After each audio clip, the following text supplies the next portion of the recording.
Welcome to the meeting of the East Livingston and East Calder Local Area Review Committee.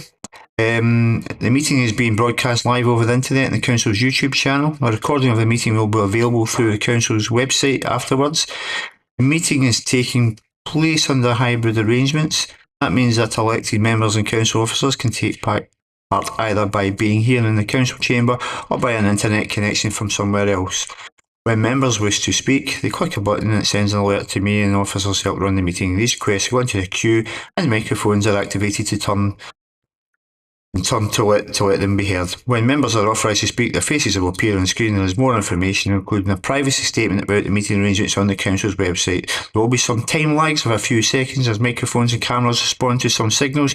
And remember, members, that everything they say over the microphones are live will be broadcast and recorded. The agenda has been published showing the business for today's meeting. The first item on the agenda is apologies for absence. Chair, we have no apologies today, and for anyone listening online, Councillor Damien Doran-Timson has connected remotely. Thank you. Second is the declarations of interest. Any members? No declarations. Order of business. As is, confirm minute of the draft meeting of the East Livingston East Calder Local Area Committee held on December the 4th, 2025. Agreed. Police report is item number 5, and we have Robert Montague. Thank you.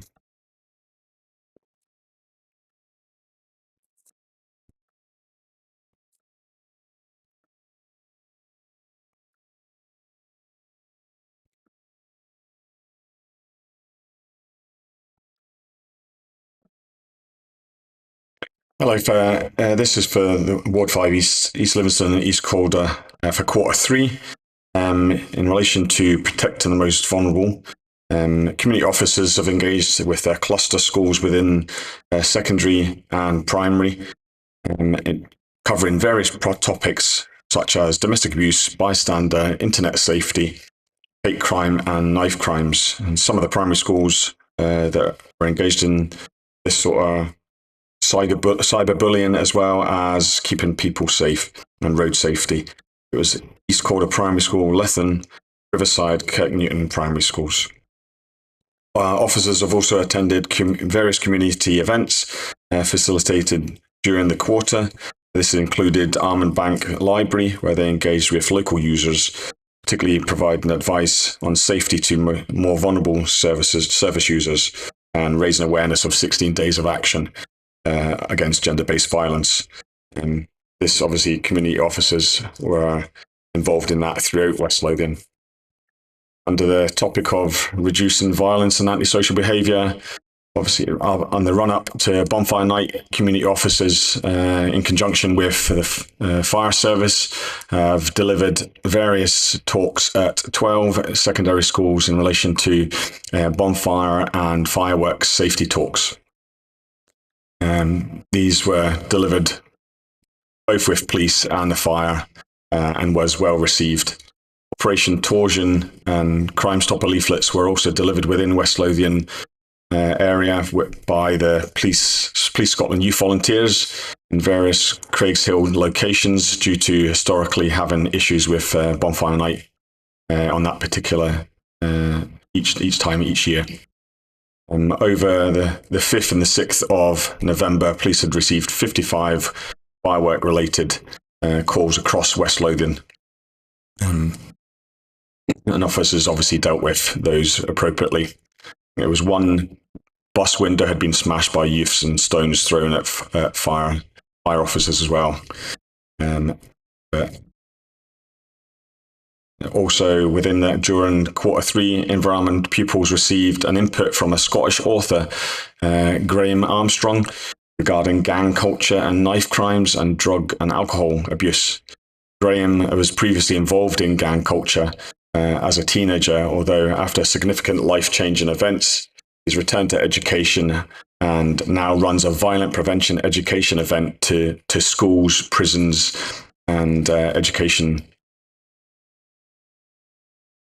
Under the heading of reducing acquisitive crime, community officers also attended and completed crime prevention surveys at an address in Calder, having identified the premises was vulnerable to acquisitive crime. Officers also increased their patrols in this area, as well as a wider ward, to ensure an increased presence and deter potential acquisitive crimes. Under the heading of improved road safety, community officers have also carried out several patrols and road safety initiatives focusing on complaints of parking, speeding and other road safety issues, particularly in Newton, Craigshill and East Calder areas. Officers also provided support to local parades and events within the ward, including remembrance parades, amongst others, keeping all participants and other road users safe. Welcome any questions that you want to ask me. Do you have any questions? Councillor Calder. Thanks for coming along today. Much appreciated. And before I ask the questions, thanks for your help, the police's help in the memorial service for East Calder and Newton. Very much appreciated. And as usual, it went off really well. There's over 300 people at the service, which I think is quite a large attendance these days for memorial services. So the police did a great job. It's a three-way road and they managed to block off the roads for us. I appreciate that. Thank you very much. Question, I've had people in the last month at my surgeries complaining about children on electric bikes, people on electric bikes and motorcycles on footpaths, not just the ones that run alongside the roads, but the ones that are for pedestrians only. And the council have put staggered gates on most of them, which has certainly helped. But I am getting people complaining, saying that elderly people especially, that they're scared to go on the paths because most of the youngsters, teenage youngsters, whizzing up and down on electric bikes and electric scooters. It's mainly happening in East Calder and Uphall Station. I know there's probably limited things you can do, and there seems to be limited things as a council we can do, but it's definitely a concern to people of my age. These people, the people that have been coming have actually been younger than me that are complaining, but people in their 60s and 70s, there is a genuine concern. I know that also the area around about Calderwood Primary School, there's pupils bringing in electric scooters to primary school, and they say they can't go on the road because the road's not adopted, which I think is true. I don't think that road has been adopted. So they say the only way they can get down to school is on the pavement. But I don't know if the schools could be asked to, or through the police when they visit the schools, ask the teachers to try and point out to younger children that older people maybe be hard of hearing, short of sight, and just can't move as quickly out the way. It's not a big thing, I know, but I have had 5 different people coming to see me last month about this in different areas. So it's if the police can help in any way at all, that'd be great. Thanks. Sure, no problem. I could answer to that.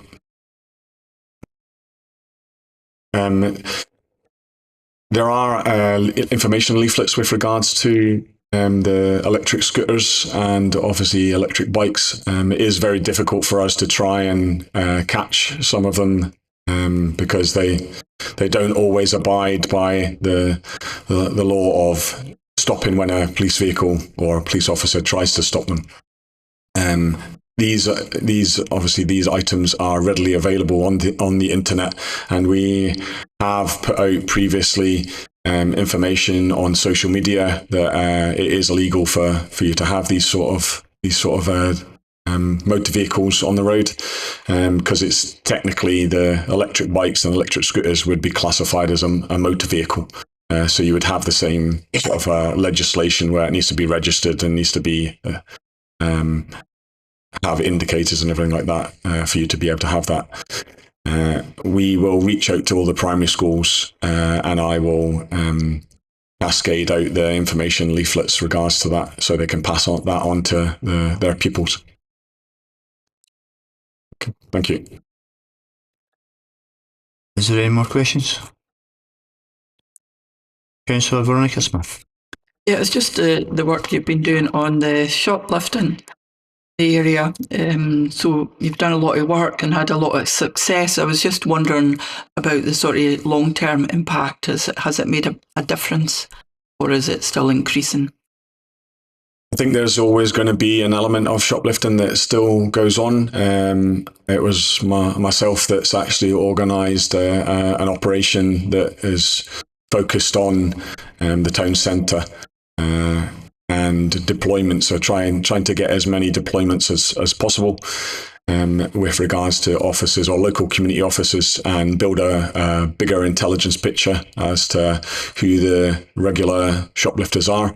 I've got a quite good relationship with the town centre management and security, so we've got a close-knit communication between ourselves, and they're able to provide us with appropriate information that we can act on. And what sort of goods are targeted most? There's a various elements of targeted on clothing, high-end sort of kind of clothing, sports gear. There's also groceries as well, and some of the more expensive clothing stores within the centre. Okay, thank you. I'd like to ask a question. I mean, there's a few occasions I've been in shops where somebody's been stealing stuff and walking out of the shop with the security trying to stop them, but they're just saying get lost and walking out the door because they're no longer able to try and restrain or take stuff off them. And it's kind of fruitless because you can just see them filling up trolleys and walking out. And there's nobody stopping them. Somebody will go out and say to them and they'll say, get lost. Yeah. So we see that. Loads of stuff in his car. We just need to try and be a little bit more vigilant and be a little bit more on the ball. The security teams that work in both the shopping centres, they are quite fast at getting in contact with us, and they do assist in ways where they're obtaining registration plates of particular individuals. There's an organisation called Retailers Against Crime as well that identifies shoplifters, so we have a partner where we can contact them with regards to any potential shoplifters that we don't know to try and get some sort of identification. So there is lines of inquiries, obviously, for us to be able to follow up with that. I appreciate that it's very frustrating to see individuals being verbally abusive and just taking the items, and you feel powerless to stop them. It's just being in the right time at the right place. I mean, some of them stick out like a sore thumb when they wear sunglasses, a hat, and they have a scarf. Yeah. Keep the scarf up, slightly around their face. It's pretty obvious what they were doing. There are certain things that we look for that we can identify who the individual is. So there's elements of clothing that they may wear on a repeated basis. So you could have a certain amount of information as to who you suspect that person might be if they are obviously covering their faces. Yeah, thank you. Thank you. Any other questions? I'd like to thank you very much. That was thanks for the report. It was very local. We've not had a police officer attending for some time now. Thank you very much for attending. Thank you. You may leave if you wish. Thank you. Item number 6 is the Scottish Fire and Rescue Service, and it's Paul Harvey.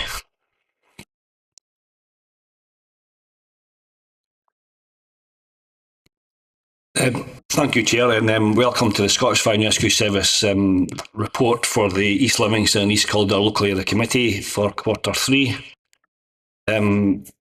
You should be familiar with this style of report now that we've been producing. If you look at section 1, it will give a summary of all the incidents that Scottish Fire and Rescue Service attended within the ward area.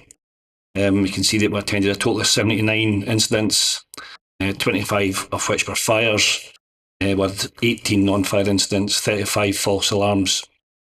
And there's a further breakdown of other incidents which I'll go into further detail on within the report. If you look at the top 10 incident types, obviously this period covered the bonfire period, so the majority of fires have been outdoor fires, followed by false alarms, and there's a further breakdown within the top 10 incident types. Excuse me. Look at the next section is the trend lines. So the accidental dwelling fires during this quarter has been 4, which is a reduction on previous years and around about the middle of the table. Deliberate fires have been slightly reduced, down to 15 during the reporting period, with 0 non-domestic fires. Unwanted fire alarm signals remain low following the launch of the new policy in 2022-23. Road traffic collisions is showing at 4.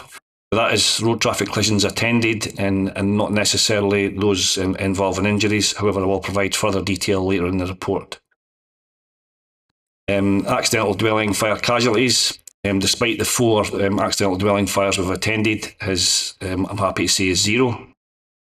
Non-fire casualties, so any incident we attend, including road traffic collisions where we deal with a casualty, will be recorded in that section, and that's showing at 3 for the reporting period. Road traffic collision casualties with a total of 1. Home fire safety visits, there has been a reduction in home fire safety visits. We're engaging with local partners and we're continuing with our post-domestic incident response to engage with following any domestic incident, to engage with local addresses to promote home fire safety visit, giving fire safety advice to the public and providing and fitting smoke alarms if necessary. The fire safety audit team, so that's in relevant premises, they've conducted 3 audits during the reporting period. I'll now provide a bit more detail in section 3. So, as previously reported, we had 4 accidental dwelling fires, and you'll see below that 2 of them were involving a cooking appliance, 1 was matches and candles, and 1 was other domestic style appliance. As previously reported, there were 0 accidental dwelling fire casualties during that reporting period, and in each of those situations, the occupants did have smoke alarms, which gave warning and allowed them to evacuate the premise. Non-fire casualties, we had a total of 3. These casualties are mainly when we're assisting other agencies such as Police Scotland or the Scottish Ambulance Service, effecting entry to properties when there's a concern for the occupant. And then if we assist with that casualty, once we've entered the property, they will be recorded in that section. You can see that out of those casualties, 2 went to hospital with slight injuries and 1 with serious injuries. As previously reported, the deliberate fires, there has been a reduction during Q3 based on previous quarters and on Q3 last year, which is pleasing to report considering this covered the bonfire period.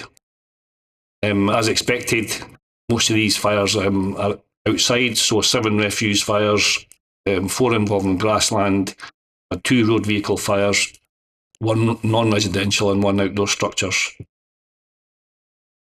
You can see the hours of the day that those fires occurred. We would normally see deliberate fire setting, particularly covering the bonfire period, to be in the evening, and you can see that most of those were in the afternoons, into the early evening, and then into the small hours. It's suspected that the ones in the small hours could be fires that's been left smouldering, and then we get called out to them late. We've attended 0 non-domestic fires during the reporting period. And unwanted fire alarm signals, a total of 8 during the reporting period. And there's a breakdown of the type of property that we engage with. We will always attend any sleeping risk, so that whether that be hotels, residential care homes, etc. And if we get a second call or there's a second actuation, we will attend other premises. Road traffic collisions, a total of 4. 3 of those were single vehicle incidents and 1 was multiple vehicles. And from those incidents, there was 1 non-fatal casualty who went to hospital with slight injuries. Home fire safety visits, as previously reported, a total of 11 in the ward during the reporting period. I'll now cover some of the community safety engagement that's gone on within the East Livingston and East Calder ward, as well as some wider West Lothian activity which will have taken in, or which was available to members of the East Livingston and East Calder ward. So we do continue to promote home fire safety visits. The crews have been asked, if we attend any domestic incident, they will engage with the neighbours. Depending on the size of the incident, they may engage with a whole street or a whole block of flats, etc., offering home fire safety visit advice to all of those properties. Where people don't qualify for a home fire safety visit, they will receive a PDF with tailored fire safety advice particular to that, to the answers they provide.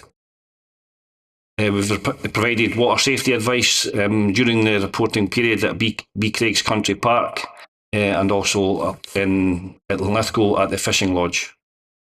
We've been engaging with groups regarding road safety, so the West Lothian 50 Plus group in Bathgate received road safety information. We've provided road safety information at Spark, Older People's Group in Craigs Hill. And we continue to engage with Pullman Young Offenders Institute, which obviously takes in young people from across Scotland, and we do have a tailored road safety input that we'll provide to prisoners within that setting, particularly those who have been involved in road crime. Scottish Fire and Rescue Service continue to support the Risk Factory, and young people from across West Lothian from primary schools do attend and are presented with lifelike scenarios to help them manage risk in their day-to-day lives. We've had numerous station visits to both Livingston and Bathgate Fire Station, including club and scout groups and those with additional support needs. Particularly supported the elderly during the winter period.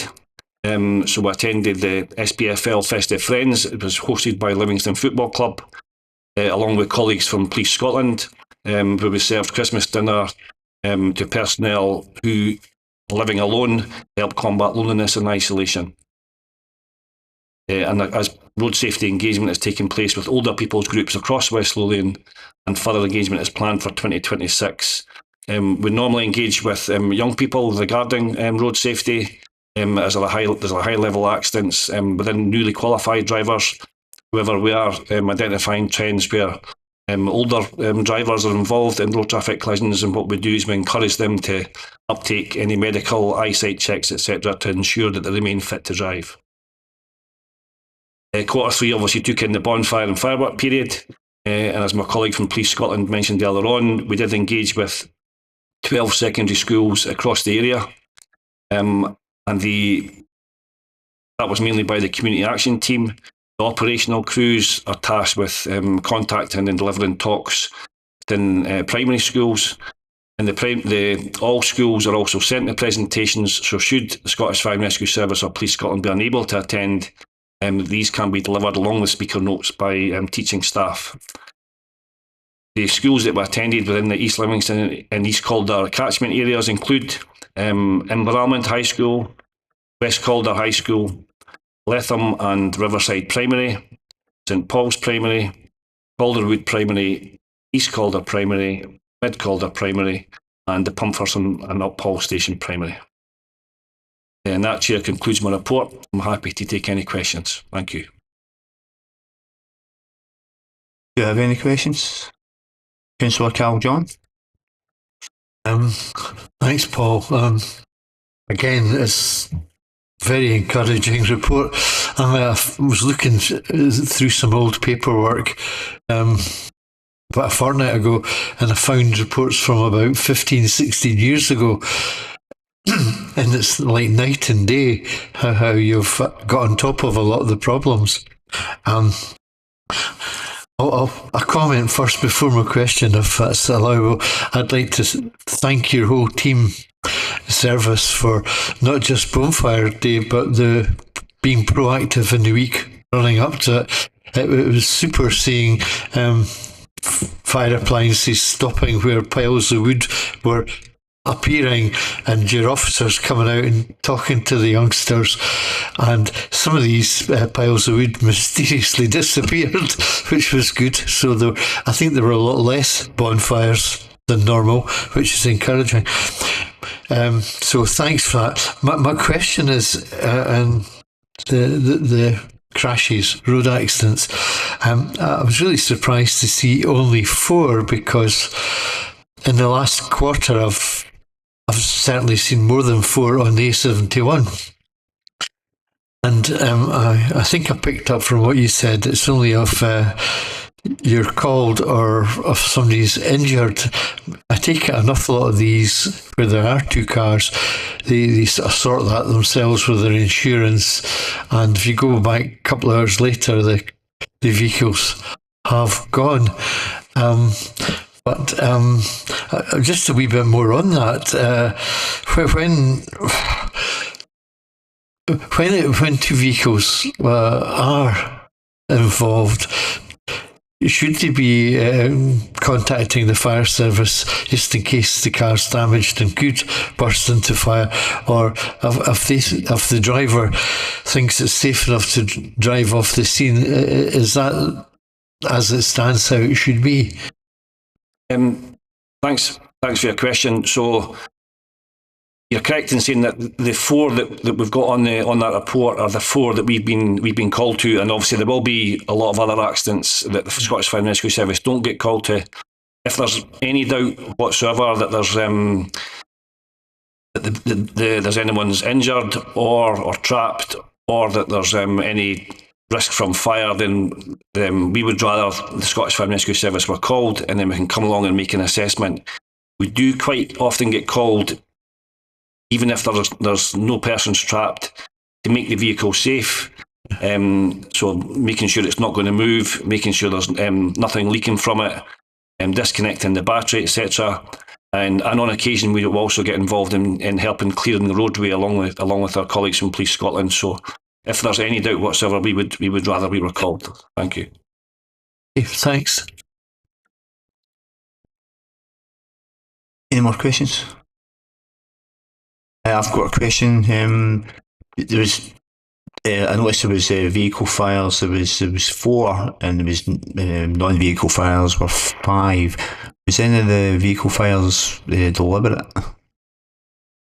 I don't have those details to hand, but I know certainly one of those fires, because I attended it myself, was deliberate. There has been a spate of deliberate fire setting in vehicles across West Lothian. That's been running for some time. Some of it is linked to organised crime, and the fires are often in the small hours of the morning. When we identify any of these type of incidents, obviously contact our Police Scotland colleagues straight away if they haven't already been contacted, and we work with them in securing the scene so they can carry out their investigations. Thank you. Is there any more questions? Thank you very much, Paul. Any comments? I think you got yours in already, Carol. Yeah, thank you very much for the report, Paul. That was excellent, and you may leave if you wish, if you've got other things to do. Thank you very much for your attendance. Next on the agenda is item number 7. It's West Calder High School, and it's Jerry Higgins.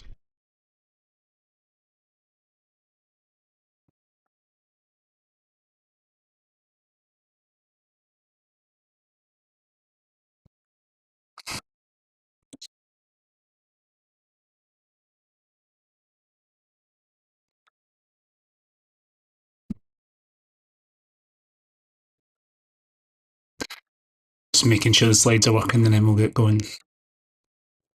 Okay, thank you very much for the invite today. I was here last year also, and I just gave a brief insight into the progress that West Calder High School had made in the previous year, so I'm hoping to do so the same again just now. So just a little bit of context, and you would have seen this last year, about West Calder High School. So we have a catchment area which spans 10 miles across the A71, ranging from Breek right the way across to Kirknewton. You'll be aware that many of the Kirknewton pupils, although they're in our catchment area, they go to Balerno High School, but we still include that within our catchment data. What that does is that then brings us really significant opportunities, and some of them I'll talk about today, just at the end of the presentation, in terms of our positive destinations and where our young people will go to once they leave West Calder High School.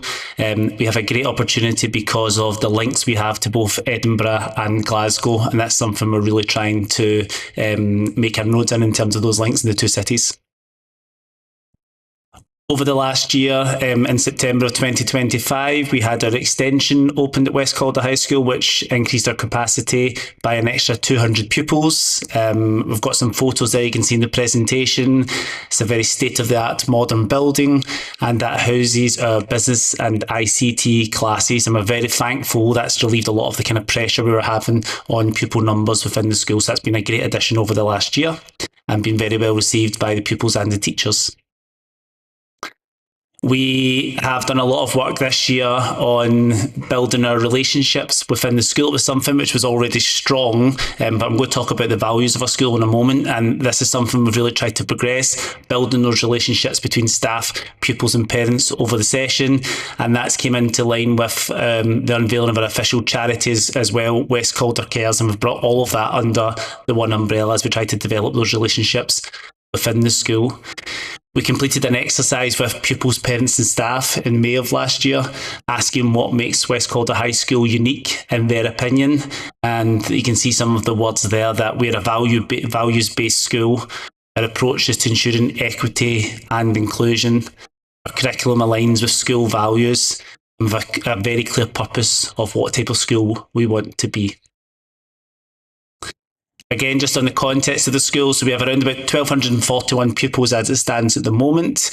We do have an official capacity of 1,350. We do see ourselves reaching that capacity in the near future as a result of house building in the area. And we have a staff of around about 111, although that can fluctuate depending on pupil numbers. Within that, we have officially 17% of our pupils who will request free school meals, but we see that those entitled to that should be far higher. It's simply that they've not made the application for that. And again, this session we have those registered with an additional support need at 55%, which is in line with the national data.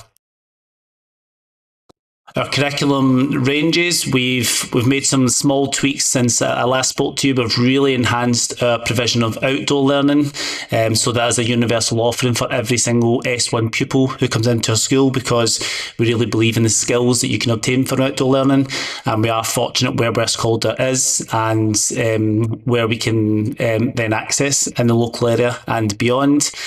And we've invested a lot of time and finance into interdisciplinary learning. So we're not just focusing on your traditional areas of, for example, maths or English or social subjects. We're trying to then link them up and look at a real kind of skills focused within the school for the young people when they leave West Calder High School. We completed a very large consultation in the summer term of last year about the school values and what the community believes the values of our high school should be. It came back strongly that they should remain as they are, which is our values of ambition, respect and equity for all. But what the community had asked is that although those values were in place, they would like to see us really push that emphasis on those school values build it into our curriculum and to the daily experience that young people have within the building. And that's something we've spent a lot of time, energy and finance on over the session. We have introduced, and we've done this tentatively post-COVID, a change in our approach to uniform on the back of the Scottish Government guidance, which was issued in August of 2024, looking for schools to consider a modern approach post-COVID, not simply always looking at the shirt and tie and school trouser approach. That may be something which is sensible depending on the school context. Our community told us in huge numbers that they wanted something which was far more relaxed, but they could still identify with the school logo, and therefore the pupils designed their own school uniform. You can see examples of that in the picture. It's very smart. We are very encouraged by the uptake of that since we introduced that in the summer of last year, and the BBC provided coverage on that. We've received quite a lot of attention and communication on the back of that, of other schools that are looking at similar models. Over the past session, we've been recognised through a number of awards. We were awarded the Respect Me School Reward in August of last session for our approach to anti-bullying at West Calder High School. We were awarded the Vision School Level 2 Award as a result of our approach to Holocaust education. And we visited Scottish Parliament last week to be awarded that. We were also recognised as the Rights Respect in School Level 2 Award, and we received that in the summer term of last year. And we've also then been awarded our Eco Schools Green Flag as well at the tail end of 2024. And then finally, we had our official launch of our school charity, West Calder Cares, at the end of last session.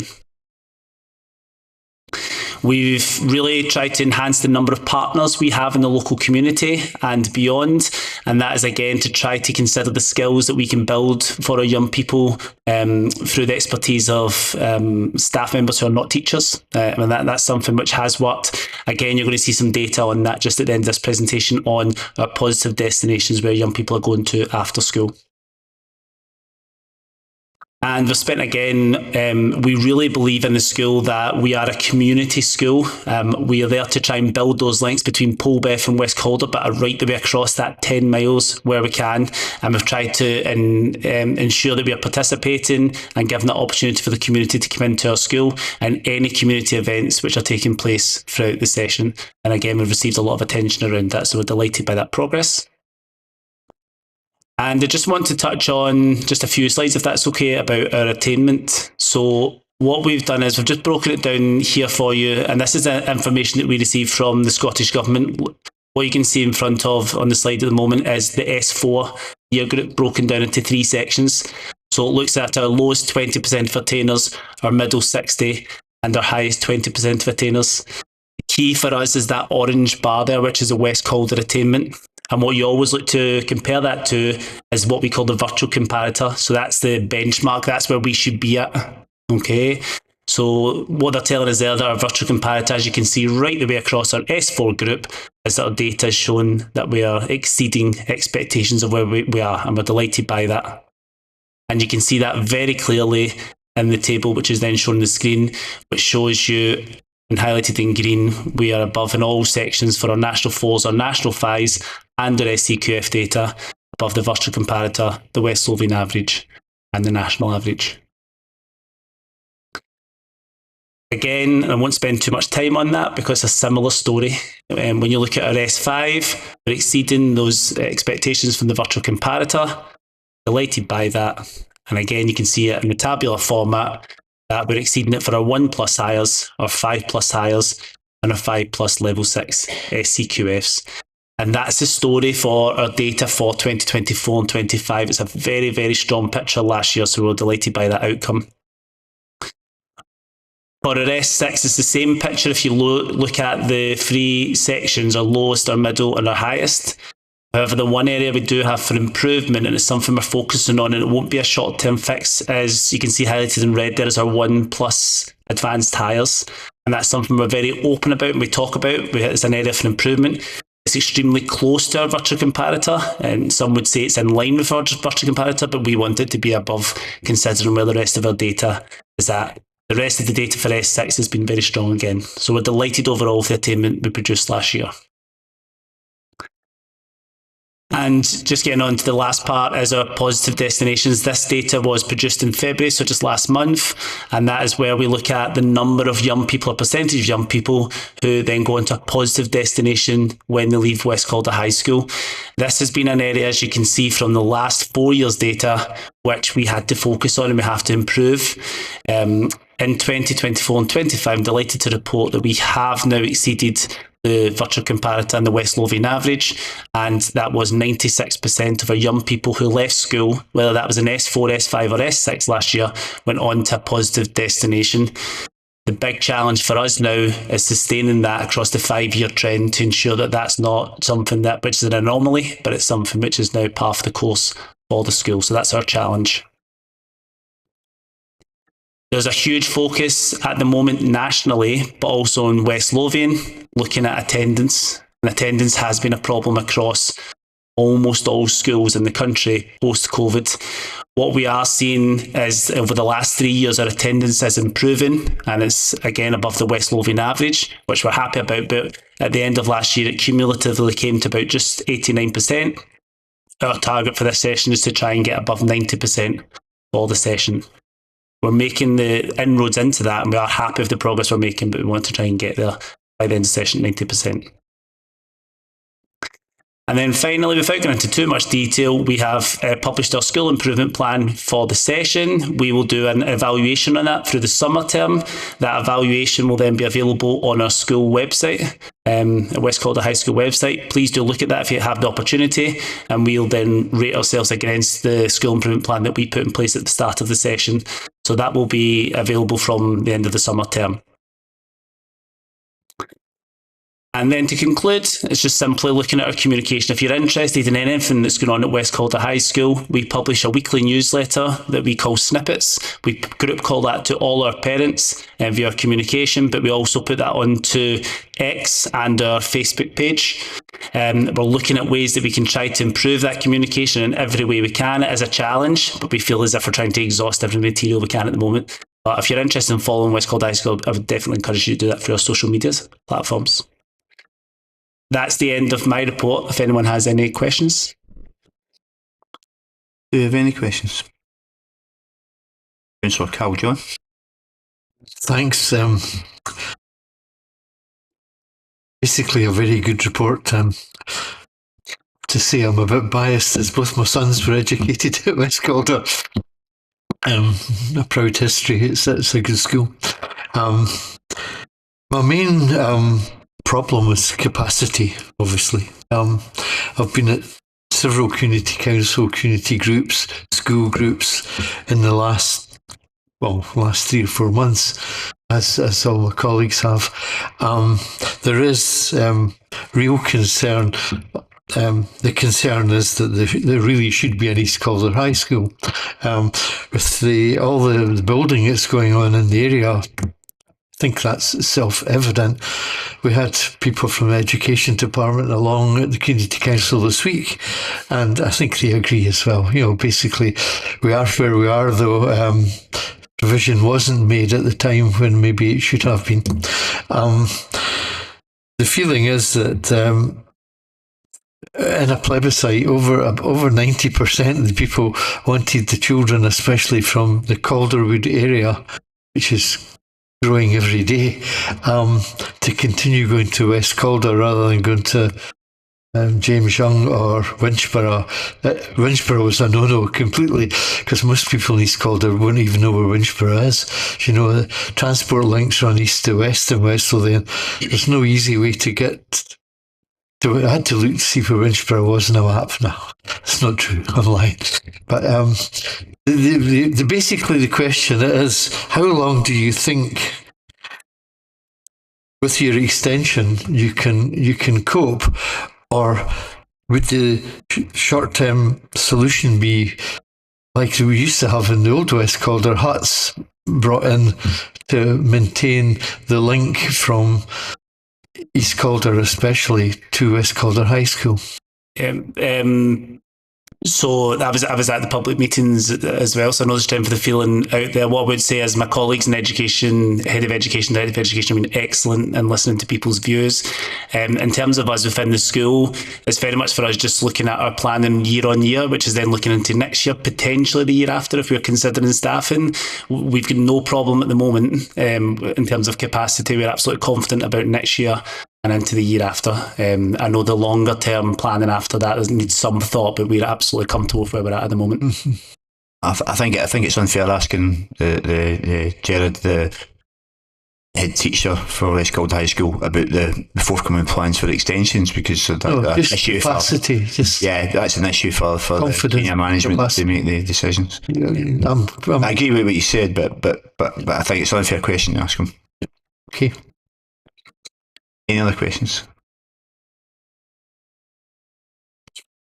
Elizabeth. Veronica. Veronica Smith. Yeah, it was just a query about the uniform design. It looks like a really good project and good success here. And looking at the photograph, there's quite a selection of designs. So and there's blazers with braids. And so how did they go about deciding which ones were acceptable? Is there a long list of what you can choose? Because it looks like they're T-shirts. Yeah, so we first of all built a partnership with BE Uniforms, who then essentially came with a blank canvas and said to us, if you tell us something you would like designed, we can do that. So that excited the pupils and the parent council. We had many suggestions. Any of those suggestions we put to BE Uniforms, they delivered on. The strength of feeling that came back from pupils was that they wanted that new modern approach, the hoodies, the leggings, the joggies, etc., and the West Calder branding from S1 to S5. The S6 group very strongly said to us that they wanted to remain with the shirt, tie and blazer. We were delighted by that, and therefore we put that in place. But then that'll now be up for review again this year, because last year's S6 is not this year's S6. So we'll see how that goes this session, but that's what the current this year is. It's good. Thank you. Any other questions? Can I ask a question, Jared? With the school uniforms, fashions change over a while, so have you got the ability to change the protocol or what the designs are, etc., from year to year basis? Yeah, so the planning is, and that's all about pupil voice and parental voice, is that we're consulting with them regularly, so we'll do that full consultation again this year. It was around about a 1 month turnaround last session in terms of what we suggested to be to them having that available on their website. So it seems to be they'll be quite reactive and flexible to what we suggest. So again, we think that partnership's definitely something which is sensible for the future. Can I ask, is there any other schools adopting that you know of? There is other schools nationally, and I know that there's ones within our local authority which are beginning to look at that potential approach, but they still have the traditional shirt and tie with some modifications to that. Thank you. Any comments? Councillor Calder. Just like to comment that when I visit West Calder, I'm really impressed how polite your pupils are and how well disciplined. I mean, from when I went to school, totally different. It's like night and day. I wished I had gone to a school like West Calder, but the pupils are so helpful, so polite. I'd like to comment on the work you do in music, especially your musical events are very, as a musician, I think you're very professional. I love those. You did mention involving more with the community, and I know you do with Paul Beth and West Calder. I was just wondering, as the organiser of the War Memorial Service for Newton and East Calder, it would be nice to see one or two pupils maybe in uniform. And if it's a matter of getting a wreath, I'm sure we could supply them with a wreath. It'd just be nice to show the West Calder High connection with the villages. We would certainly support that, because that's exactly the type of links we're trying to build. So when those opportunities arise, any type of events, if you contact us in advance, we would then make sure that that happens. So we had a number of events we supported on Remembrance Sunday this year, where we divided to make sure that we were represented at those events. You've got such a big area. I know. We're happy to do that, but never That'd be wonderful. And I'd just like to congratulate you on snippets. I think it's great. I get things from other schools, but whoever puts it together, your journalistic skill is up there with the best. Well, that's my Thursday night entertainment every week. So well done. Thank you. Any other comments?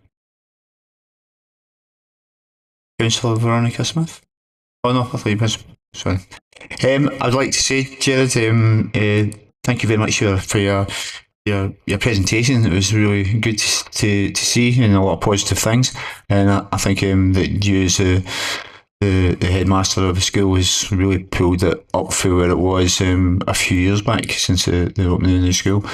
And I'd like to congratulate you on that. And say to all your pupils that we're very pleased with the presentation. It was great to let us all know what's happening. Thank you very much.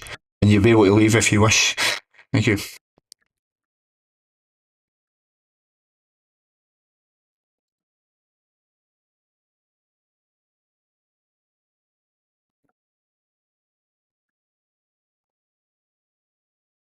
Item number 8 on the agenda is Housing and Building Customer Services, and it's Natasha Lewis.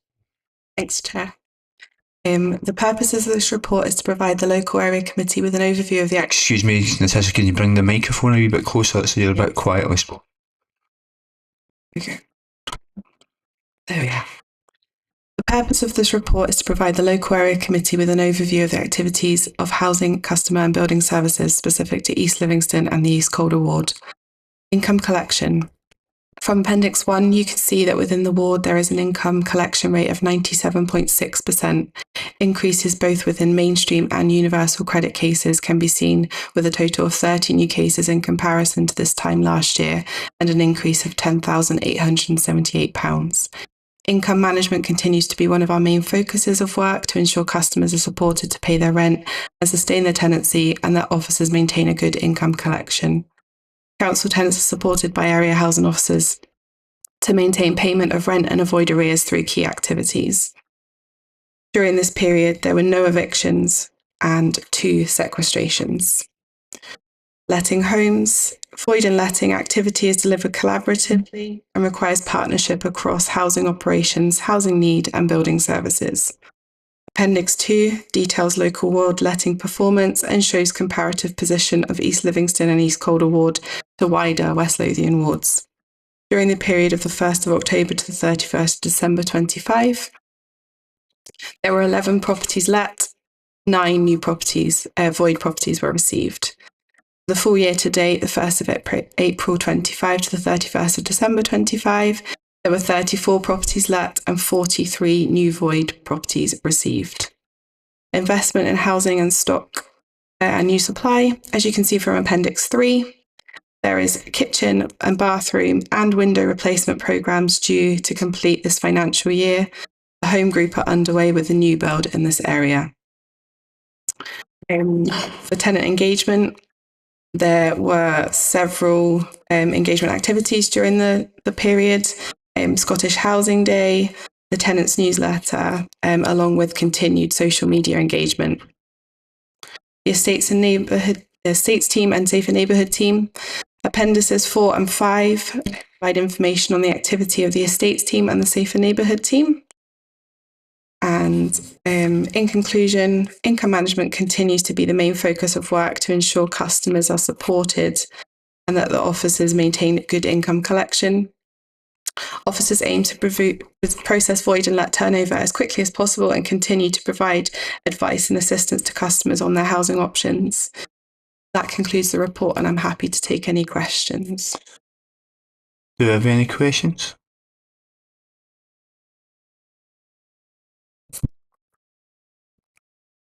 Councillor Calder. Thanks. Again, it's an encouraging report. The only thing that, and we always bring this up, is there's anything we can do about speeding up the recirculation of voids. I know that we have to go as a council through all the water tests, electricity, gas, and they're out with our control. There are other agencies have to be there. But people do see houses lying empty for up to 6 months, and they say, you know, what's going on? You know, it's the fact there's lots of families on the waiting list. Just assurance that we're doing everything that we can do to speed that up. Thanks. So I think you're right. There is a lot of work that needs done to process through a void. It does unfortunately include external contractors and things like that. So we are at the mercy of that. What I would encourage is that if people do see a house that's empty and there has been no work on that, just to let us know, because it might be that we are not aware of that, or it might not even be a council house. So just keep notifying us and we can keep people right. But rest assured, we are doing everything we can to try and make those as quick as possible. Do you have any other questions? Well, thank you very much for a very quick and succinct report. It was very informative. As you say, the voids are one of the issues, and the debt collection's very good. But thank you very much for your time, and give our regards to Phyllis when you're here. Thank you very much.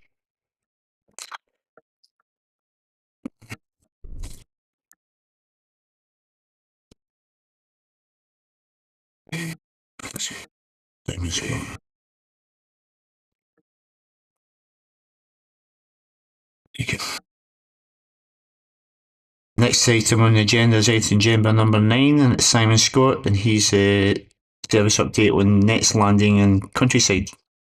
Thank you, Chair. The purpose of the report is to advise members of the recent activity of the Nets Land and Countryside Services team for the period 1st of October 2025 to 31st of December 2025. I'll just pick out a couple of highlights. Grounds maintenance routine works. Grass cutting for the season concluded in mid-October with 9 cycles completed. In addition, the annual one-time grass cut was delivered during this period. Weed management was completed across the ward, with soft landscaping areas receiving 1 application, and 50% of the ward received the second application. Hard landscaped areas received 1 application. Hedge cutting and shrub bed maintenance is progressing across the ward well. Garden maintenance routine works. The garden maintenance scheme concluded on the 31st of October with 9 grass cutting cycles and 1 hedge cutting visit completed.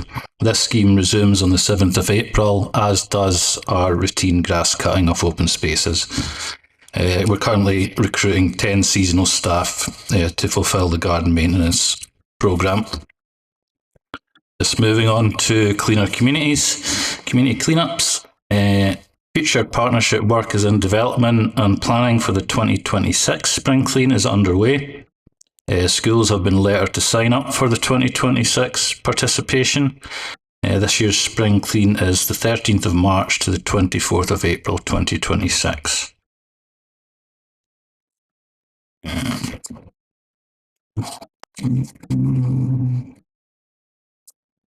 Just on to page 5, Parks and Woodland.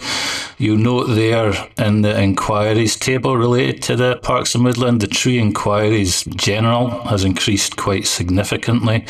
Period on period between 2024 and 25. That's largely attributed to Storm Amy, which took place in early October. That was a yellow rated storm, which is not the most severe, but it did damage and take down some trees in Almondale and Calderwood Country Park, and the team are processing through them.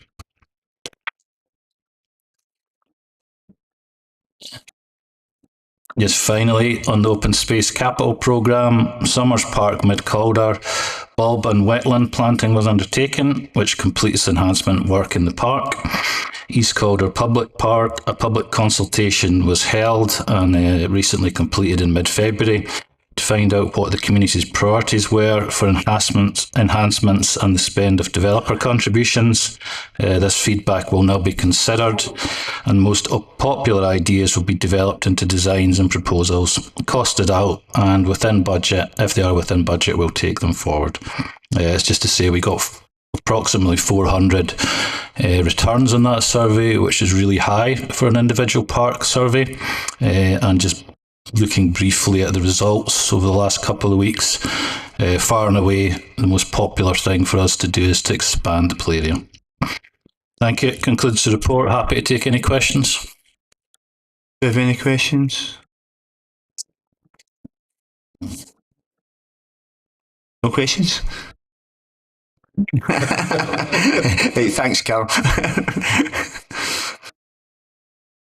All right, if you just want to go into comments, that's fine. Congratulations on the coming second nationally, in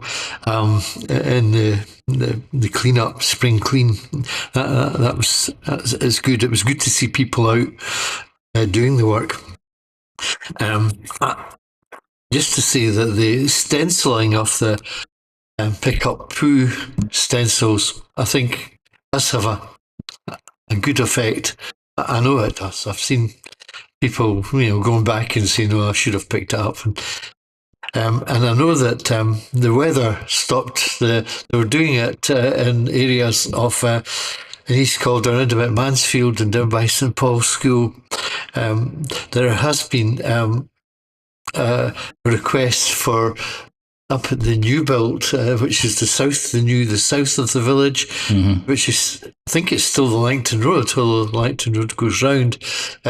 It's a large estate there now, and a lot of dog walkers, not just from there, but from the village, are coming through there. And I think maybe some more stenciling when the weather gets better would be it does work, funnily enough. And the other thing is the bins. Since we stopped doing the red poo bins, we got stickers on our black bins now saying you can put your dog poo here, but they're not getting emptied quick enough. They're all overflowing. I mean, virtually all of them are overflowing.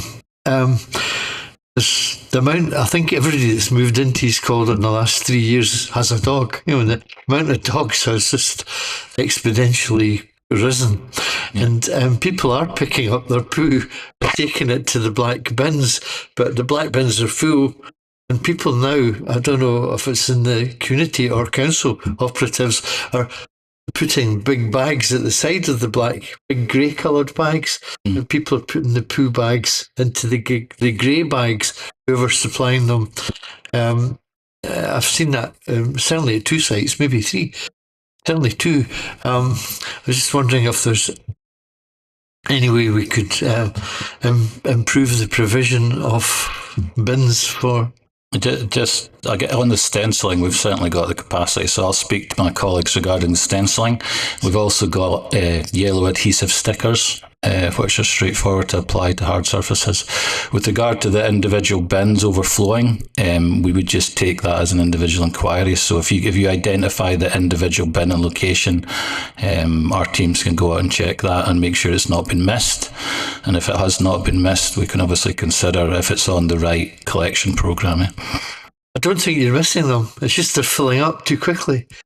About 4 days after your operatives emptying it, it was full again in 4 days. I mean, and these are big bins. So every individual bin will be on a specific rota. So if something's consistently filling up, we can obviously consider whether it's on the right programme and look at that. Simon, I just want to ask you as a question. Actually, I should have asked it earlier. With regards to it was a comment, sorry, Mid Calder, I'd like to thank you for, it was all the shrubbery when the road come from the school was all cut back, and the shrubbery and problems with the cemetery and the church yard was dealt with. And I'd like to thank the staff. It was for a quick response. It was. Any other comments? Thank you very much, Simon. That was a quite quick and succinct report, and you're free to leave. Thank you.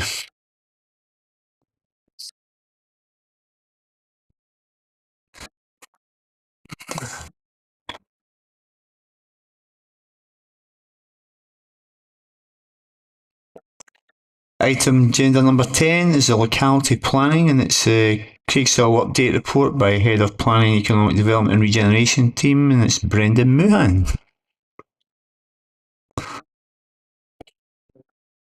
to update the committee on the progress of developing the locality plan and linked community action plan in Craigshill and related activities. The report provides an update on the work of the partners groups, actions arising in partner activity. This work will continue to be developed and linked with the strategic elements detailed in the locality plan. I would like to highlight a couple of examples from the report that demonstrate some of the variety of work and the willingness of people in the area to work with one another and external partners. The report mentions presentations at the locality planning group, and these are based on both the work that's delivered in the area and how that relates to the local priorities and the LOIP pillars. This also gives partners a more in-depth understanding of each other's work. A couple of highlights of local work that's taken place, particularly in relation to partnerships.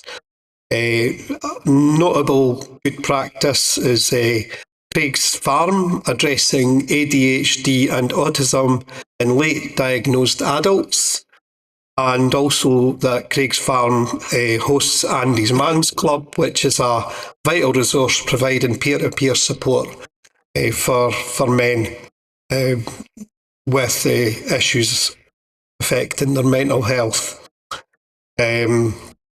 I'd also like to highlight some of the crucial work that's done in Craigshill by local volunteers in keeping the community tidy, which is actually making a visual improvement on the area, and is it's done by local people themselves, working in partnership with Growing Together. I'd also like to raise that Spark, despite the fact that they were not in their building in the run-up to the Christmas period, managed to work with a number of partners to deliver their programme and their events in Christmas, particularly linking up with Almond Housing for their Christmas fair, and again their partnership with Sky supporting their volunteer walking group. The library linking up with the Daisy Drop-In for fruit bugs, and Almond Housing linking up with the Bridge Project for money advice and the Adult Learning Team for English as a Second Language courses. We will, of course, continue to work with all partners for the best use of skills and resources, and I'm happy to take any questions. Thank you. Any questions?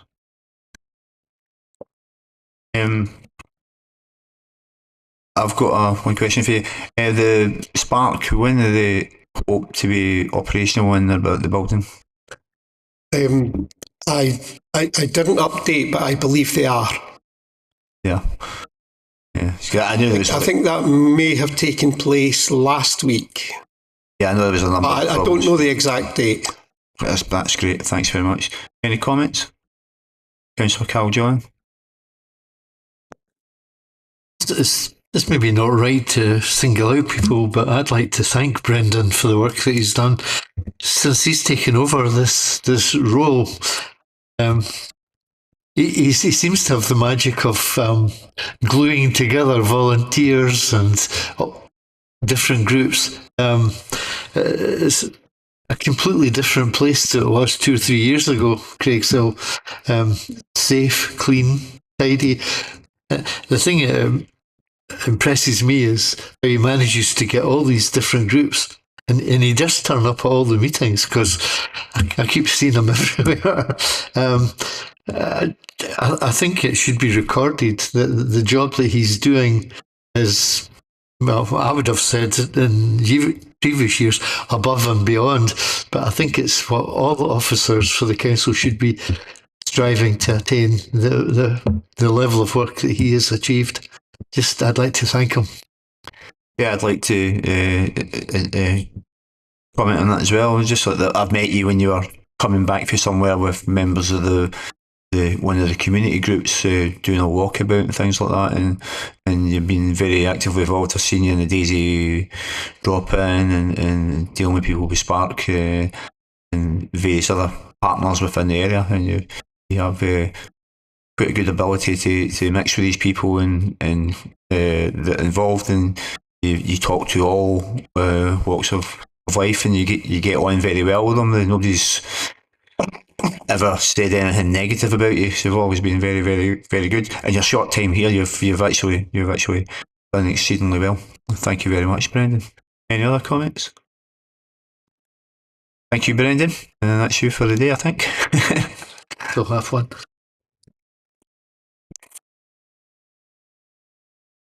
The last issue on the thing was the timetable for meetings, and that's. Thank you, Chair. This is just to get agreement for the schedule of meetings of this local area committee for the forthcoming year. There's just one change as highlighted in an email from committee services yesterday. It's proposed that the last meeting there on the 7th of May 2027 is brought forward to the 15th of April 2027, and that's just to avoid a clash with the local government elections. Thank you very much. There's no other comments or questions on that issue. I'd like to thank you all for attendance, and thank you very much. Thank you. Thank you.